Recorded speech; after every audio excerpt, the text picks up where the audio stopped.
Hello everyone, বিয়ে বাড়ির শাহি কাবাব বানাতে আমি কি করলাম আমার ভিডিওটা একটু দেখে নিতে পারো।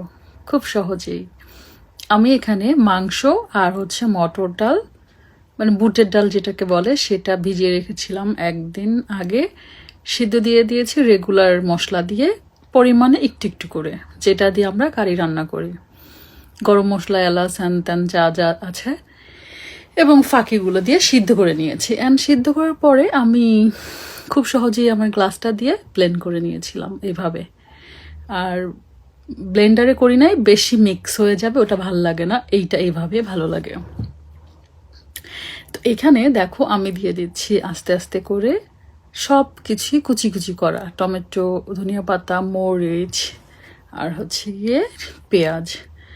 আমি অত ভালো কুচি করতে পারি না, তো আরও কুচি হলে আরও ভালো হতো। তো যাই হোক, আমি এখানে একটা দিয়ে দিচ্ছি ডিম, আর এখন দিয়ে দিচ্ছি একটু গরম মশলা গুঁড়া, একটু ধনিয়া গুঁড়া, এই সবগুলো এখানে মিক্স করে নিব, সাথে লবণ পরিমাণ মতো। তো এটা দিয়ে ভালো করে ব্লেন্ড করে নিতে হবে। এটাকে এখন আমি ভালো করে মিক্স করে নিব।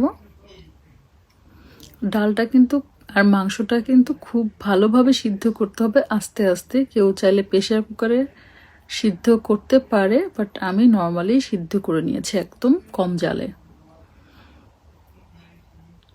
এই যে এখন আমি এটাকে সুন্দর মতো মেখে টেখে দলা বানায় একদম ভালো করে মিক্স করে নিচ্ছি।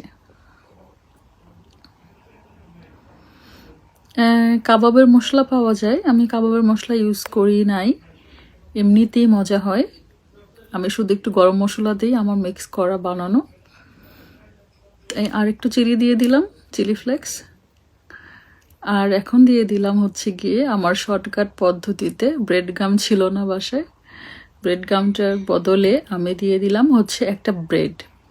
একদম ফ্রেশ ছিল ব্রেডটা, একটু থিক হওয়ার দরকার ছিল। ফ্রেশ ব্রেডটা আমি ছিঁড়ে দিয়ে দিলাম মিক্স করে। এটা ভালো করে মতলেই ব্লেন্ড হয়ে যাচ্ছে কাবাবের সাথে, যাতে একটু ভারী থিক হয়, তাই জন্য এটা দিলাম। আমার কাছে না স্পেশালি আমি আসলে এই পর্যন্ত যতগুলো কাবাব বানিয়েছিলাম তার মধ্যে আমি ব্রেড ক্রাম্বটা ইউজ করে মজা পাইনি, ভালো লাগেনি আমার কাছে। আমি এভাবেই ইউজ করি। এটা কিন্তু খেতে অনেক অসাধারণ হয়েছিল, অনেক মজা হয়েছিল। আর এটা আমার বানানো সবচাইতে বেস্ট হয়েছিল কাবাব, এবং সবচাইতে বেস্ট টেস্টি হয়েছিল।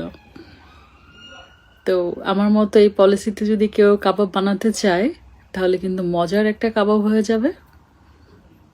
অসাধারণ হয়েছিল দেখতে, আর মাংসটাও একদম মিক্স হয়ে গেছে, কোনো ব্লেন্ড করে নাই, সব কিছু হাতে। খেতেও দারুণ হয়েছিল। তো বন্ধুরা, কেমন লাগলো আমার কাবাব? ঈদ স্পেশাল ছিল। আল্লাহ হাফেজ, সবাই ভালো থাকবেন।